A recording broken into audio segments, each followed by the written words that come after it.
lit dans Ésaïe chapitre 40, le verset 3 à 5. Une voix crie, préparez au désert le chemin de l'Éternel. Aplanissez dans les lieux arides une route pour notre Dieu.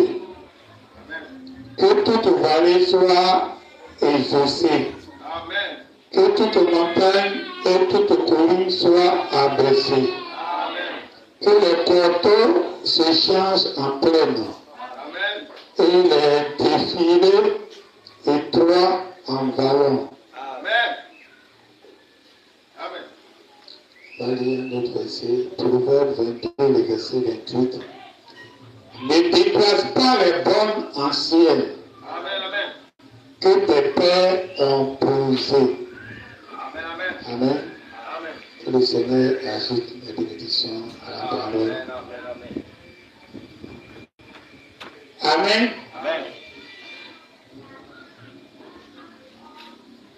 Préparez le chemin.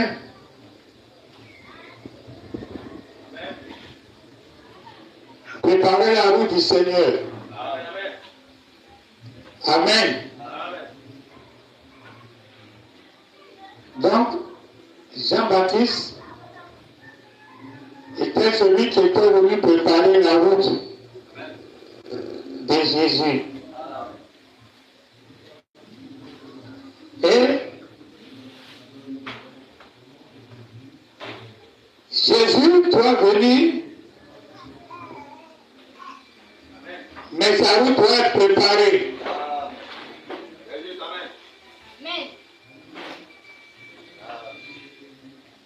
Amen.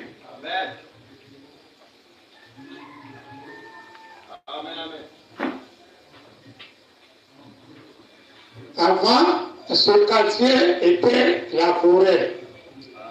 Dans le passé, Jérusalem était la forêt. Mais il y avait le chemin dans la forêt. Les aboutis avaient leur chemin. Les souris avaient leur chemin. Mais l'homme n'avait pas de chemin. Quand l'homme devait arriver ici, même pour commencer ses plantations, il devait créer son propre chemin. Son chemin n'est pas le chemin des souris et des aboutis.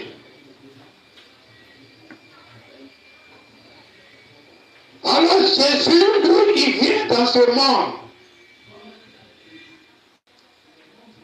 Mais il y a déjà beaucoup de chemins pour venir dans ce monde. Les prophètes sont déjà venus nombreux dans ce monde. Mais la venue de Jésus est différente de la venue des prophètes. Un chemin devait être préparé pour lui. Alors il devait envoyer un bulldozer. Amen. Isaïe a dit, préparez le chemin du Seigneur. C'est une fois qui s'écrit dans le désert. Les montagnes seront aplanies.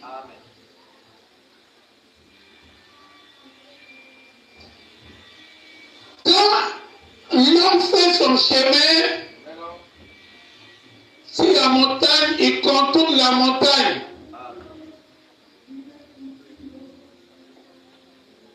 Son chemin ne doit pas passer par la montagne. Et même quand ça doit passer par la montagne, c'est lui qui va souffrir. La route de Bakanda, qui a quelque part 30 km environ de Tiasaré. C'est difficile à pratiquer cette voie. Le chemin a été tracé, mais les montagnes n'ont pas été aplanies. la voiture monte de colline, il descend. Dès qu'il finit de descendre, il y a une autre colline après qui doit monter.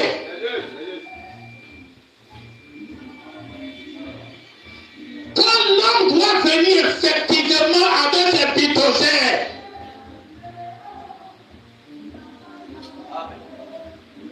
c'est l'homme qui est venu.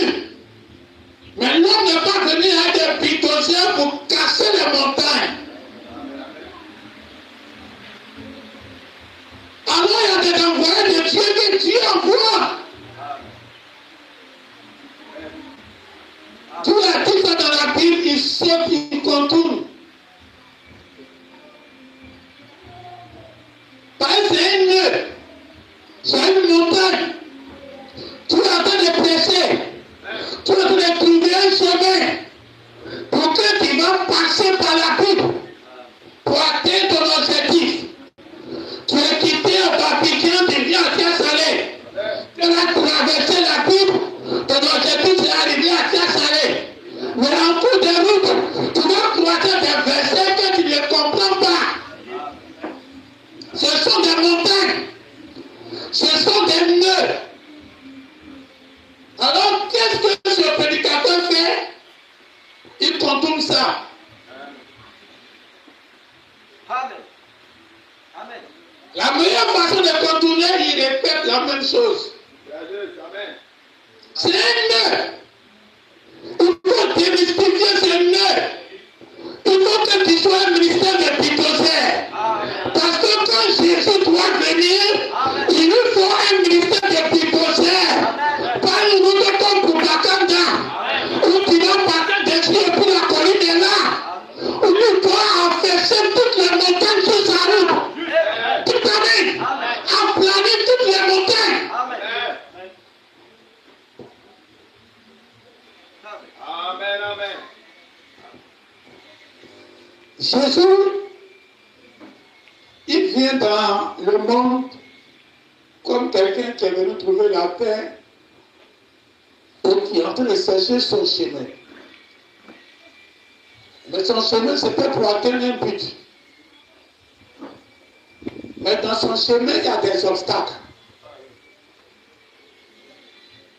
Alors Jésus ne connaît pas d'obstacles.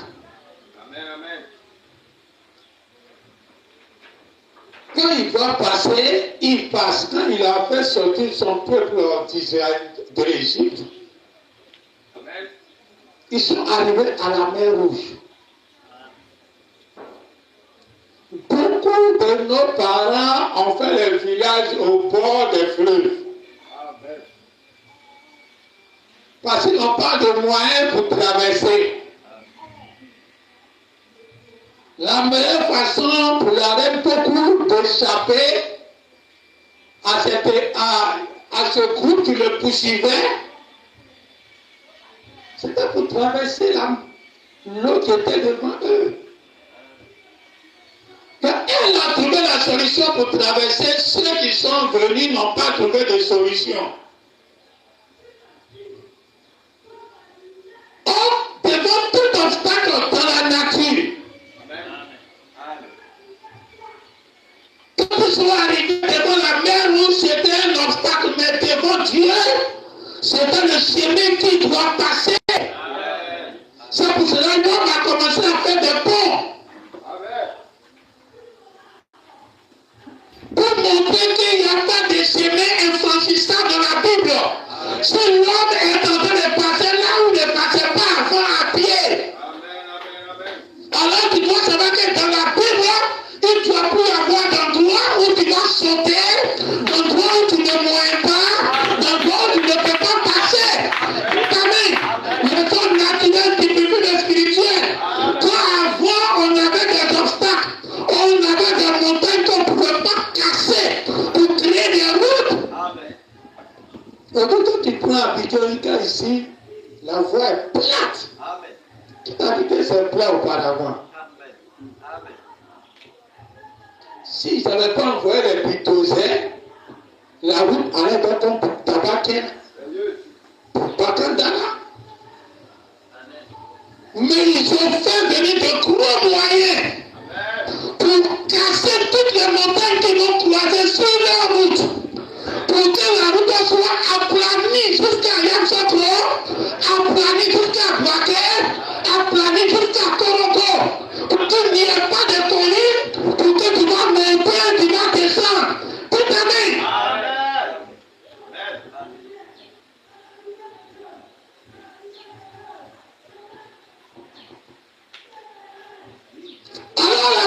première venue de Jésus, pour dire comment Jésus doit venir.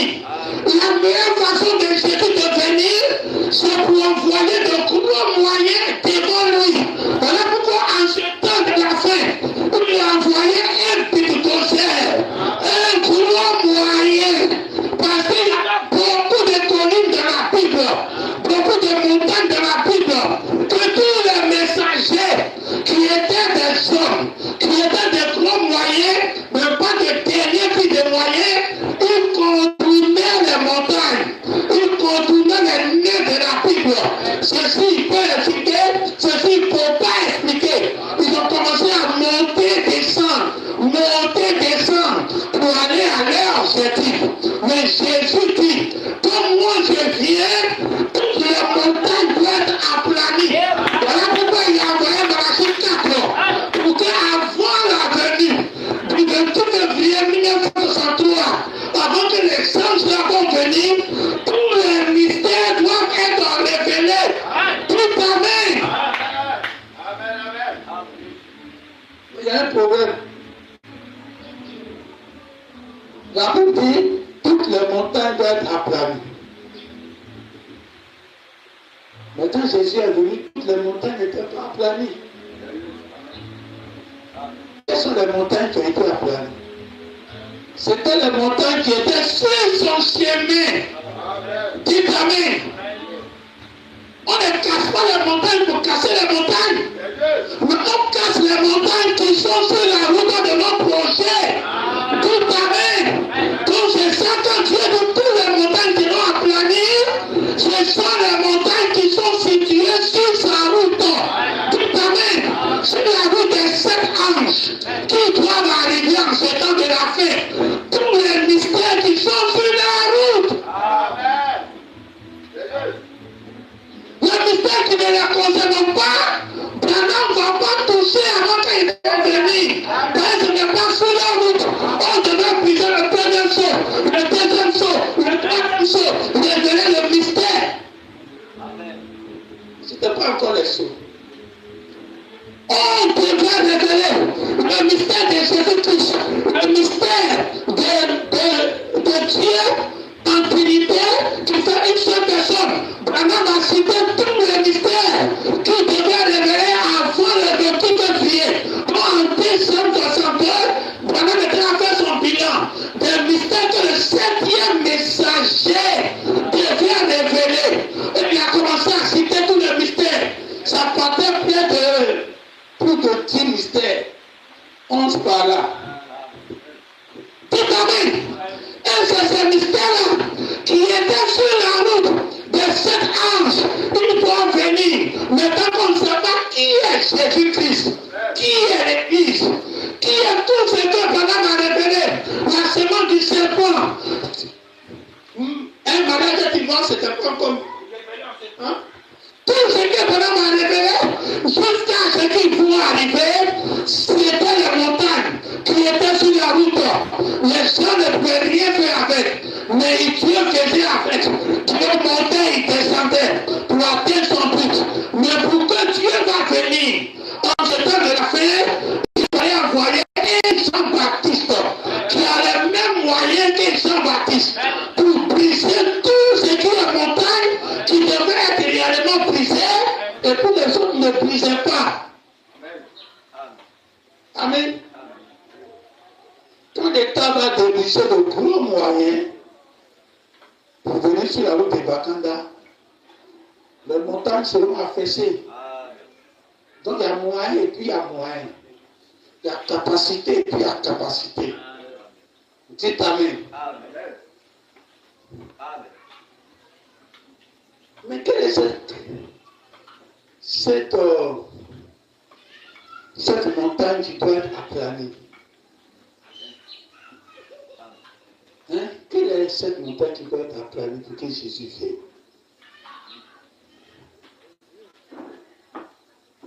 Cette montagne, c'est un obstacle.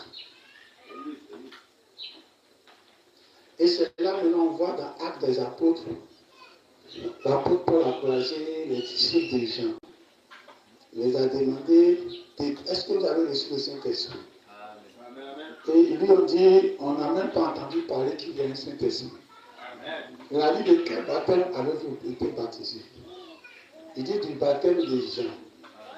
Il dit, Jean a baptisé pour que vous croyiez, a baptisé le baptême de la repentance, pour que vous acceptiez celui qui vient, à savoir Jésus-Christ.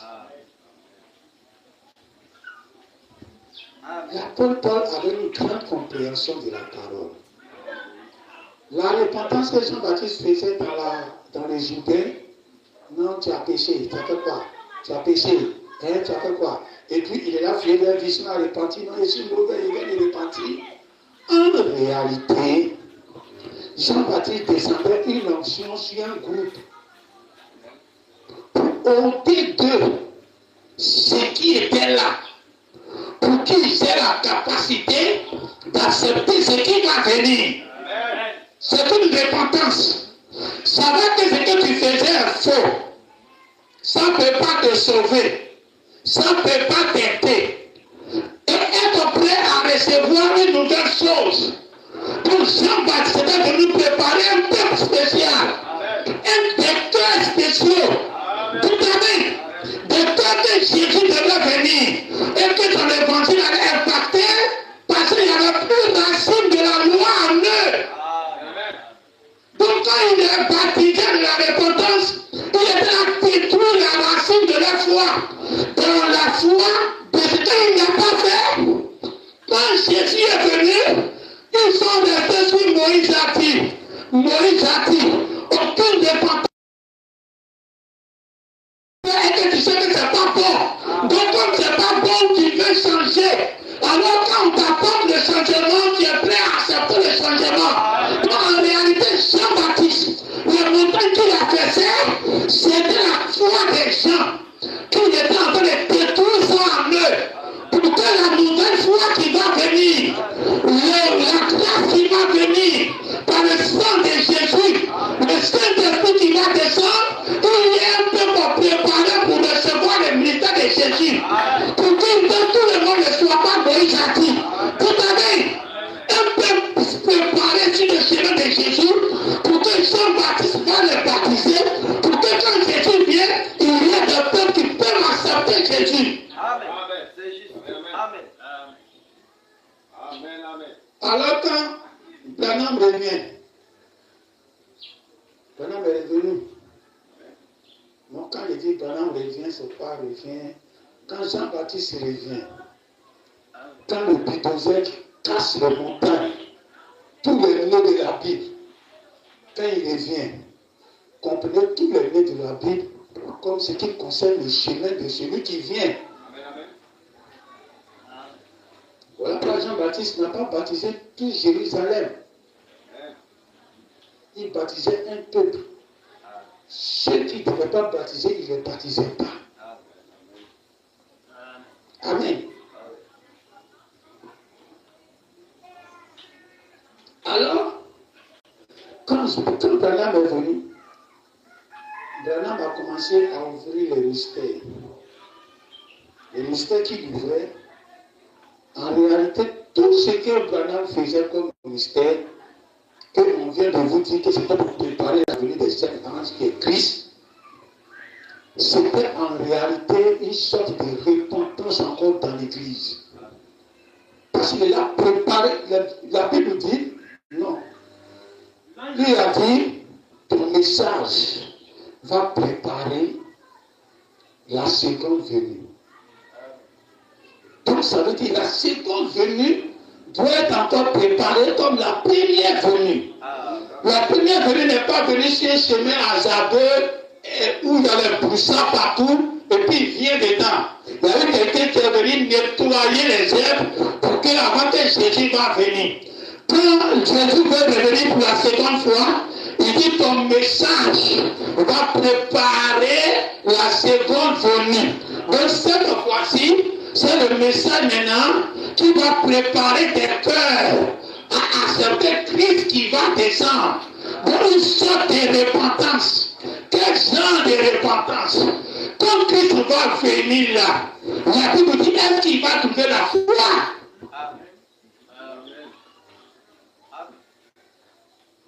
Amen. Donc, Branham faisait le discernement des pensées. Il faisait les miracles. Il restaurait les gens à la fois apostolique. Cette restauration à la fois apostolique était renfermée par une repentance.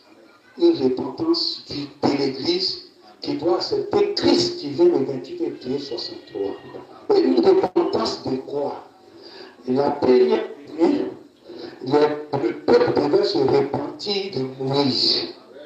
Pour accepter Christ qui vient, devait se repentir de Moïse. Donc, parce que quand l'apôtre Paul explique la repentance, il ne parle pas de péché. Il dit, vous avez été passé pour la repentance, mais il dit d'accepter celui qui vient, à savoir Jésus-Christ. Donc il se répand de quoi pour accepter Jésus, ce qu'il croyait déjà, avant d'accepter ce que Jésus vient avec. Donc là, on ne parle pas de péché, de lui pleurer ton péché, c'est pas de ça il est question. C'est une question de ta foi. Ta Jésus que tu portes là, enlève ça pour que le puisse te donner une autre obsession. Tout amen. Alors quand Branham doit préparer le chemin, la route, la venue, de la seconde venue, on voit quoi ça va que ce peuple-là doit se repentir de ce qu'il croit. Non, le Saint-Esprit est descendu. Il nous a donné les miracles, les parler en langue, les prophéties dans l'église, les tomber, crier. Les gens chantent, les gens traînent par terre. Tu dois savoir que ce que tu fais est faux. Tu dois savoir que le parfait est en train de venir. Quand le parfait vient, ce qui est parfait doit disparaître. Mais pour que ça disparaisse, il faut une repentance de ceux qui font ça. Christ ne vient pas dans un brouillard. Christ ne vient pas dans un forêt mélangé. Christ vient dans un nettoyage où le vide a été nettoyé de tous les œuvres qui encombrent inutilement l'église. Alors quand Christ doit venir trouver une église qui est dans une repentance des œuvres qui ne nous rendent pas parfaits. Alors on ne peut pas venir s'asseoir dans l'église. On dit, voilà, Chicat a fait les miracles. Donc on doit venir prêcher les miracles pour qu'il y ait forcément un miracle. Le miracle que Chicat faisait, c'était pour la repentance. Parce qu'il nous ramenait. Or, pour ramener aux œuvres d'avant, c'était pour montrer que c'était une évidence dans l'église. Maintenant, quand il le faisait, parce qu'il prépare la venue de Christ, c'était une repentance dans l'église. De ce qu'on faisait déjà, surtout notre foi était dessus, notre doctrine erronée, ce qu'on ne savait pas de la Bible, ce qu'on ne savait pas des sept choses, ce qu'on ne savait pas de tout ce qui n'a pas été brisé. C'est maintenant Jésus vient avec. Donc il doit préparer un peuple spécial pour recevoir ce message spécial qui va descendre à partir du 28 février. Alors quand Christ descend, Christ ne descend pas pour répéter les mêmes choses. Amen. C'est là la Bible dit, ne déplacez pas les pommes que vos pères ont placées.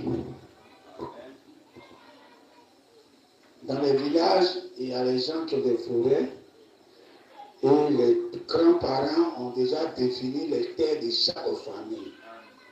Et toi, tu es né aujourd'hui, c'est toi qui vas aller lutter les frontières des forêts pour prendre pour enfant des autres. La Bible dit, ne déplacez pas les bords. La parole qui a été positionnée, on ne peut pas déplacer ces paroles-là. Toutes les prophéties qui ont été dites sur nous, sur nos territoires. Chacun a son territoire. Ils ont eu leur territoire. Nous aussi, on doit avoir nos territoires. Les territoires sont partagés. On est tous entrés en Canaan, mais on n'est pas tous dans le même domaine de Canaan. Chacun a ses limites de terre. Toi, tu peux faire ceci jusqu'à un certain temps. Je ne le fais pas pour faire les mêmes choses que toi. Ce n'est pas à toi de déplacer mes bornes. Ce n'est pas à moi aussi de déplacer tes bornes. Alors que Christ a déjà dit de nous depuis la Bible qu'il va venir une génération va connaître l'immortalité, ce n'est pas à toi aujourd'hui de déplacer cette borne-là.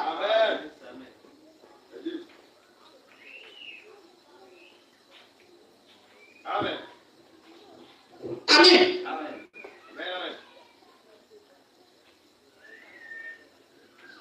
Dieu avait dit si les enfants d'Abraham, vous allez prendre ce pays, vous allez prendre ce pays, vous allez prendre ce pays. Quand c'est arrivé, il ne devrait pas déplacer les bornes. Non, on doit prendre ce pays, mais comme c'est comme ça, on n'a qu'à rester en Égypte. Non, c'est trop compliqué, on va rester.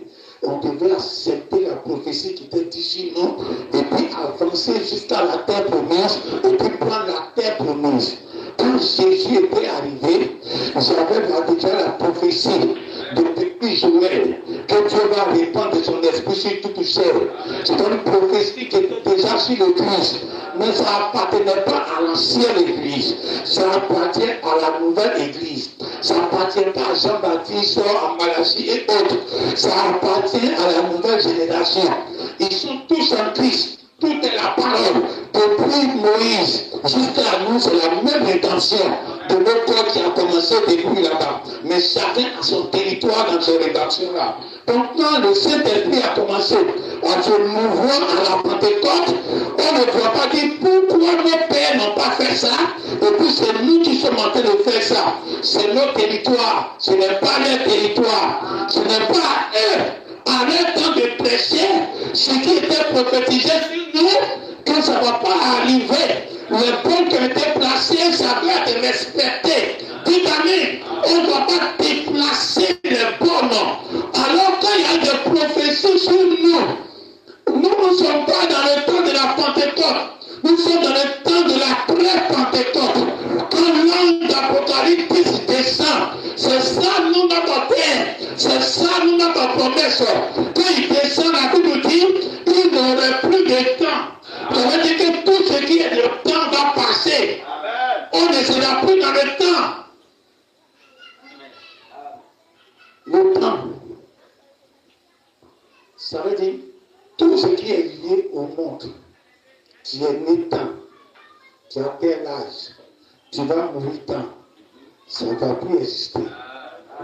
Dans le calendrier de Dieu, quand tu viens sur la terre, il dit tu es né temps. Il y a tel moment tu dois quitter la terre. C'est le temps qui t'a donné. Ça a travaillé jusqu'à nous. Mais quand l'ange d'Apocalypse descend, il met fin à ce temps-là. Il dit il n'aura plus de temps. C'est-à-dire que le temps qui est administré aux gens de vivre, il n'aura plus ce temps-là. C'est l'éternité qui rentre dans l'église. Quand tu nais, tu deviens infini. Donc Dieu est en train de faire naître des gens que quand ils naissent là, il n'y a pas de carnet de fin de vie. Dites amen. Quand tu nais, ton papa, ça va faire ton extrait. Et tous mes enfants, ils ont leur extrait.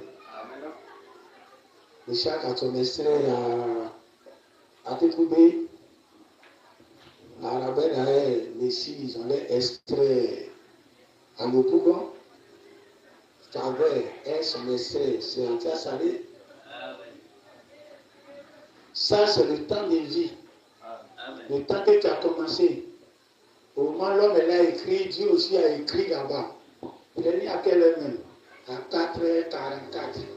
Donc au moment où tu as crié, les 5 femmes là ont noté dans ton carnet. Or c'est là aussi que Dieu t'a injecté son esprit. Donc c'est là que Dieu aussi compte là-bas à 4h44. Mon enfant là a commencé à vivre.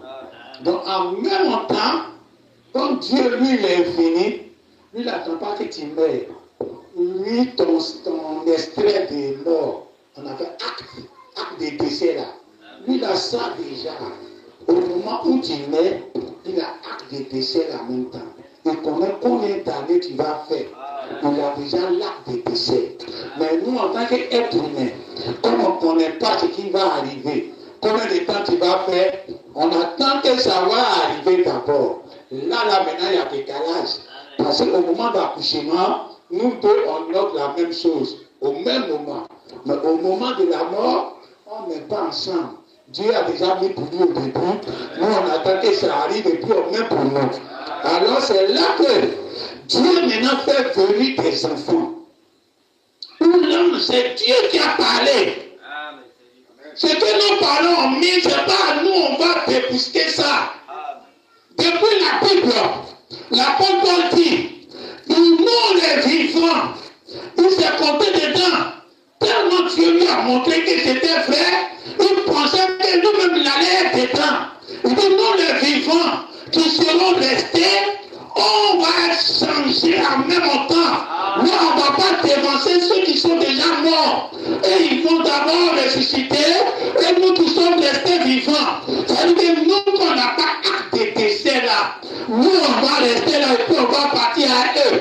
Donc, on rentre dans un temps infini. Alors, quand l'homme puissant descend, et puis il n'aura plus de temps, c'est ce que le génie apôtre Paul a entendu dans ses oreilles, qui n'est pas capable à un homme d'entendre et d'exprimer, qui a écrit ça dans la Bible, et c'est que l'homme d'Apocalypse est venu répéter de sa manière, qui n'aura plus de temps.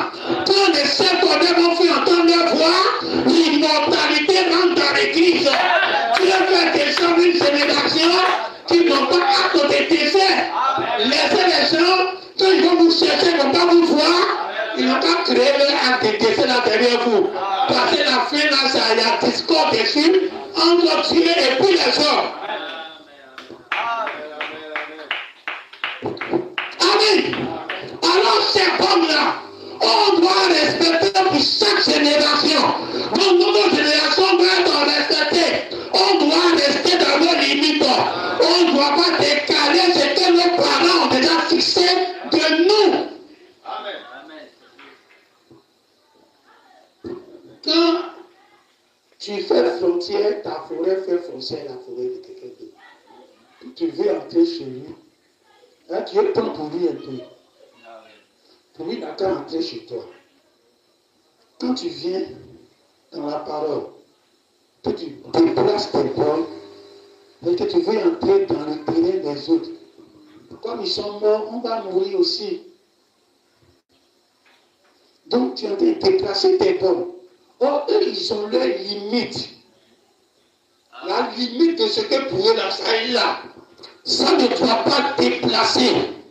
Mais quand tu viens agrandir, toi, tes limites, ton envie est insatiable. Tu veux prendre pour toi et tu en prends pour les gens. Alors tu te déplaces, tu t'en prends la mort pour rentrer chez toi. Si la malédiction sur la terre, tu es en train de rentrer dedans. Alors, en ce temps de la fin, où l'ange est déjà descendu, son chemin était déjà tracé, mais la Seigneur a déjà brisé tout ce qui doit être brisé pour qu'il vienne. Quand il va ouvrir ça, l'ange descend. Quand l'ange descend, un chemin commence à se dresser. Un peuple spécial commence à croire quelque chose de spécial dans un groupe pour avancer quelque part vers l'immortalité. Mais comme l'immortalité, ce n'est pas nous d'abord, c'est ceux d'ailleurs qui doivent venir. Et qui, quand ils seront là, nous, on sera changé avec eux. Donc, c'est nous maintenant. On court après les gens qui ne sont plus humains, des gens qui ne vivent plus. On veut qu'ils soient avec nous. Donc, nos ministères doivent les appeler à l'existence. Donc, eux, ils soupirent quelque chose. Mais nous qui sommes dedans, la Bible a déjà montré qu'ils ne sont pas contents d'être là-bas. Jusqu'à quand ils vont changer de position. Mais nous, en tant qu'êtres humains, est-ce qu'on est content de changer d'endroit? Est-ce que réellement on est content? Si Dieu te donne l'immortalité, est-ce que tu vas accepter partir?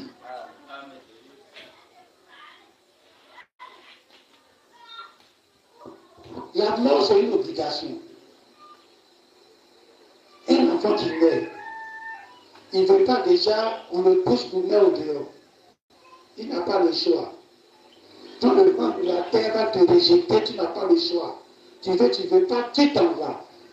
Maintenant, quand tu auras le choix, tu n'es pas mort et puis on dit allons. Tes richesses sont là et puis on dit allons. Tu viens de payer ton crédit de portable, tu n'as pas encore bien utilisé.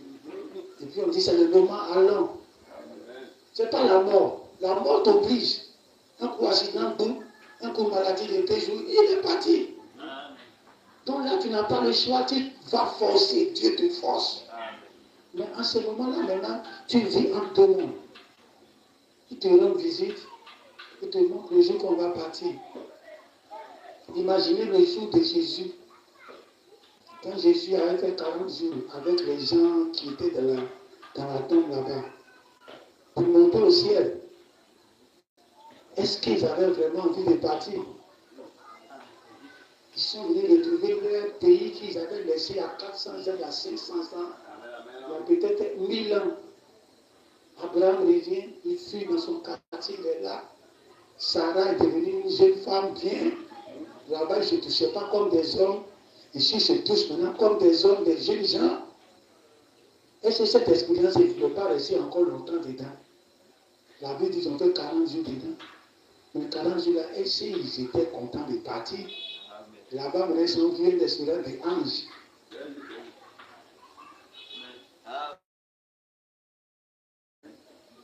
Quand tu auras le choix et que tu vois que tu viens de passer un concours, tu viens de gagner, la gloire va descendre de suite. Et puis on commence à te dire, ah, les anges ont commencé, on va partir. Est-ce que ton cœur va vouloir partir? Quand tu es parti, papa, il doit partir en Europe. Papa, il doit partir en Europe. Bah, ça réussit. Et puis tu t'en vas. Tu es dans l'avion et puis on t'appelle. Ah, ce qu'on apprécie là, je viens de voir un. Quand tu es dans l'avion et puis ton cœur, bah. Ah, mais si ça commence maintenant, ça ne m'arrange pas. Donc il faut une repentance. Il faut un regret. Il faut un peuple qui vit dans un monde qui regrette de ce monde. Amen. Quelles que soient tes richesses, tu regrettes de ça. Il faut un autre regret. Il faut que ceux qui sont dans la 6e dimension puissent voir un peu sur la terre qui ont les mêmes pensées qu'eux. Ils sont en l'aise, mais ils veulent partir. Ils sont en l'aise, mais ils veulent quitter des temps. Tous les soupirs, c'est de partir trouver Jésus à la 7e dimension. Et aussi sur la 6e dimension, tous les soupirs, c'est aller à la 7e dimension. Alors leur pensée, et puis toi ta pensée se joint. Leur pensée, puis la pensée de l'église terrestre se joint. Même quand Dieu les a bénis, même quand ils ont des voitures, même quand ils ont une grande église qui donne des millions à chaque culte, mais ils veulent partir, ils veulent quitter des temps. Donc, même si tu les donnes le choix des choses, ils vont dire Seigneur, je veux partir. Alors, quand tous les gens de là-bas commencent à voir un peuple préparé tout ce qui doit être en eux pour les maintenir sur la terre a été brisé. Ils n'aiment plus l'argent, ils n'aiment plus la popularité, ils n'aiment plus la réussite, ils n'aiment plus tout ce qui est terrestre. Ils voient la réussite du monde comme des pertes.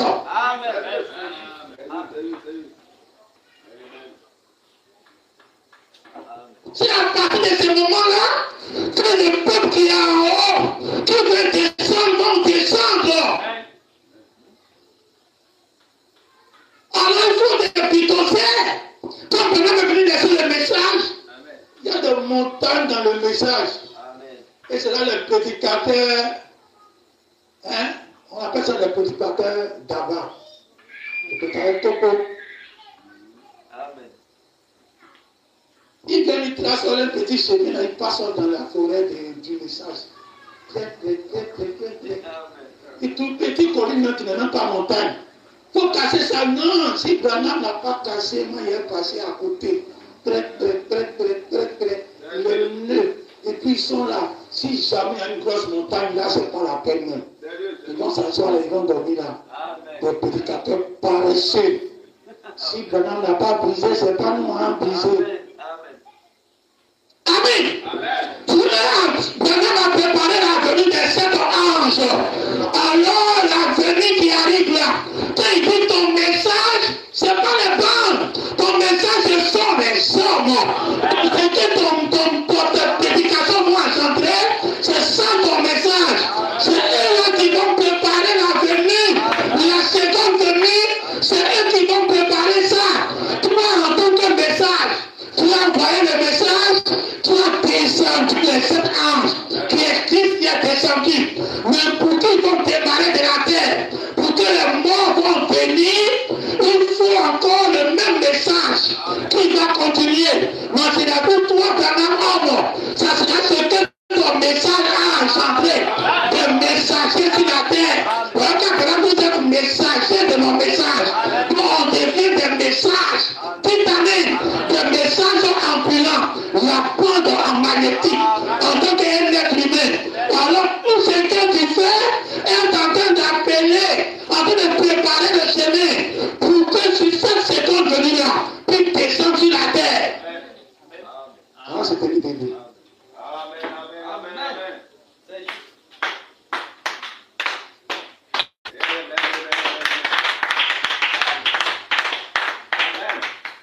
Ne faites pas que Dieu va vous mettre un poussière à vous.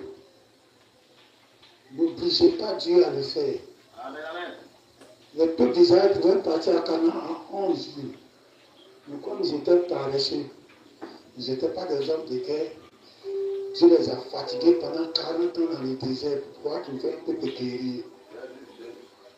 Ne faites pas Dieu va vous faire souffrir cadeau. Si vous êtes trop attaché à votre étude, attaché à vos études. Pourtant, ces ceux-là, je n'ai pas fait leur acte de décès là. Ils sont là trop aimés ça. Quand les gens vont apparaître, est-ce qu'ils vont aimer ces anges-là même? Ils aiment même le monde. Alors qu'est-ce qu'il va faire? Il sera de vous coller des problèmes pour vous faire regretter ce monde. N'obligez pas la même cause de Dieu. Alléluia. Amen. Amen. Soyez comme Moïse. Il était dans la bénédiction de Pharaon. Mais il a choisi le peuple qui souffrait au dehors. Alors quand Moïse était dans le désert, il ne s'est jamais plaint. Lui-même qui mangeait poulet, qui mangeait tout ce qui est bon, dans le désert, il ne s'est jamais plaint. Les gens qui mangeaient des esclaves. En Égypte, c'est eux qui se plaignaient. Là-bas, on mangeait les blés d'Égypte. Toi, tu mangeais que Moïse. Amen, amen. Mais regardez ce que Dieu les a fait.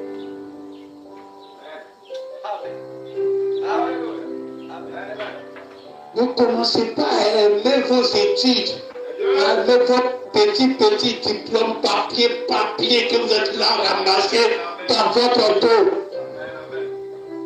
N'aimez pas vos projets. N'aimez pas l'argent. Si vous n'aimez pas l'argent, quand quelqu'un souffre pour l'aider. Amen.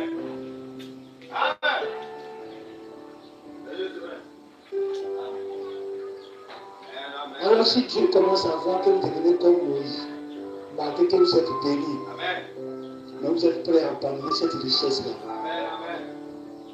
Alors Dieu sera dans l'obligation de dire aux anges, voici votre peuple. Vous formez un. Vous êtes ici, vous êtes à l'aise. Mais vous voulez changer de dimension pour monter vers moi. Eux aussi, ils sont là-bas aussi, ils sont à l'aise. Ce n'est pas parce qu'ils souffrent, ils les ont bénis. Mais néanmoins, ils veulent quitter dedans pour venir me trouver ici. Ils aiment ma position que toute leur position. Il n'y a plus de temps. Si tu es en train de tout vivre aujourd'hui, c'est qu'il n'y a plus de temps.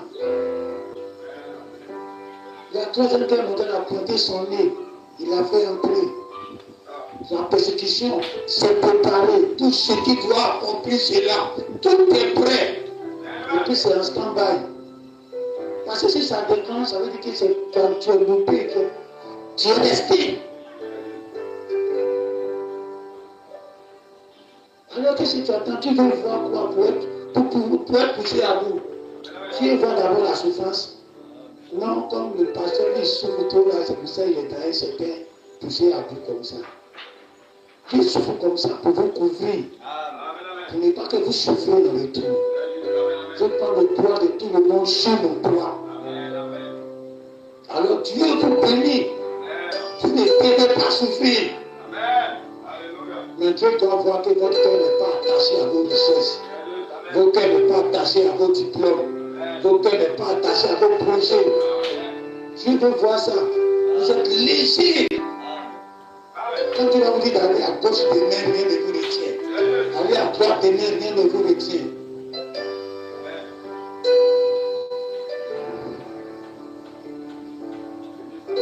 Meshach devrait, depuis quand il devait commencer à travailler, il a eu des propositions dans d'autres villes, des bonnes propositions, mais il a voulu rester ici.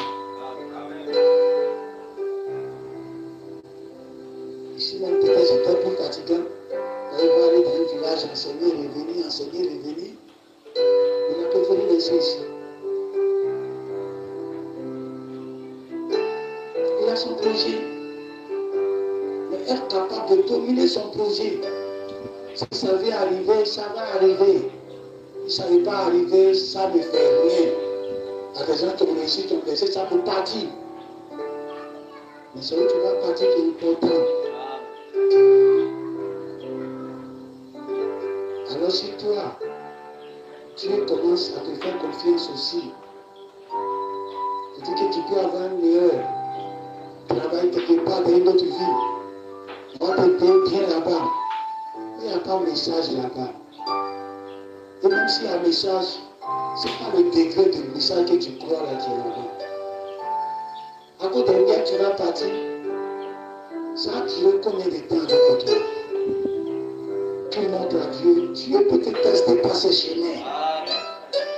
Tu montres à Dieu, non, j'aurais mieux, mais je préfère rester ici et avoir ces miettes. Quand Dieu commence à voir ça dans ton comportement, voir que tu le privilégies toujours dans tes avantages.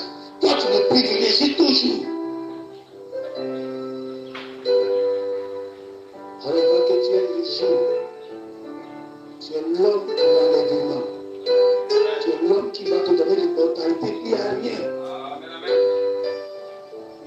Tu ne sais pas si Dieu n'a pas mis ta date un acte de décès sur toi. Tu ne sais même pas.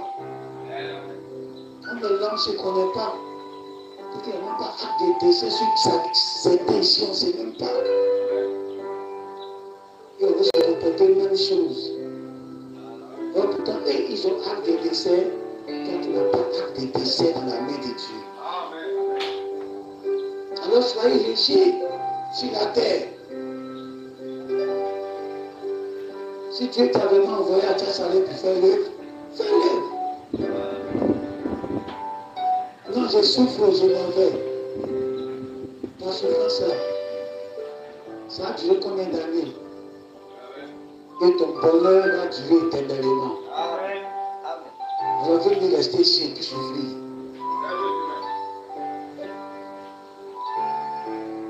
Quand Dieu voit que tu es prêt à tout renoncer à cause de son travail, il peut te confier des choses meilleures. Alors tu vas fermer les yeux.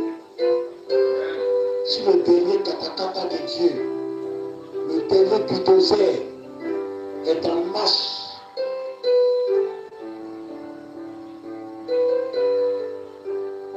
Briser l'ancienne alliance pour introduire le parfait.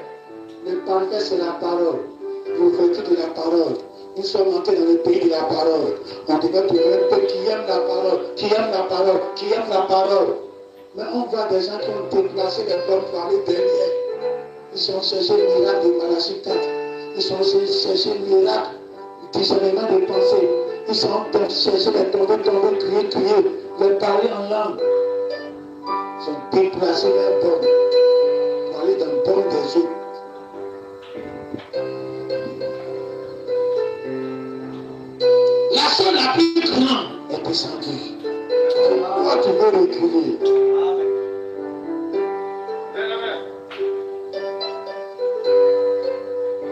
Alors nous sommes là marchés dans cette parole-là. Vous êtes là marchés dans cette parole-là. Vous voyez les miracles. Ça ne coûte pas vos cœurs. Vous voyez les prédications de bénédiction. Ça ne coûte pas vos cœurs. Vous savez le pays que Dieu vous a donné. Même si Cacao réussit chez vous, ce n'est pas mon problème. La terre que Dieu m'a donnée là, c'est Evéa qui réussit ici.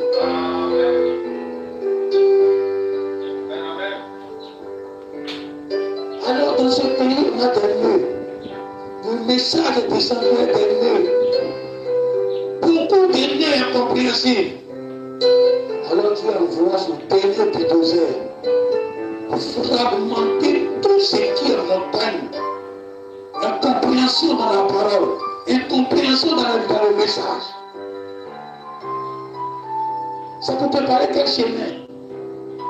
Le chemin de Christ a été déjà préparé. C'est le chemin des gens qui sont déjà morts, qui est en train d'être préparé maintenant. Ils vont venir trouver un chemin préparé. Comment faisant ça? Quand les choses se ouvrent, quand le message se démystifie devant vous, vous doit vous amener à vous repentir de ce monde. À vous repentir de la richesse de ce monde. À vous repentir de vos biens. Parce que ce qui vient, c'est un autre monde qui va s'ouvrir. Ce n'est pas un autre message qui vient. Pour que vous devez laisser un autre message. Ce n'est pas une autre manifestation qui vient. Pour que vous devez laisser une autre manifestation. Mais c'est une autre vie qui vient. Une autre vie. Où tu auras le choix d'aller librement. Sans qu'on te force. Sans qu'on t'y oblige. On te dira viens, et puis tu viens. Comme on dit. C'est en ce moment-là que tu es maintenant, tu fais une repentance de ce monde. Repentance de cette vie. Repentance des biens de ce monde. Repentance des richesses de ce monde. Pour que tu puisses aimer notre vie qui vient.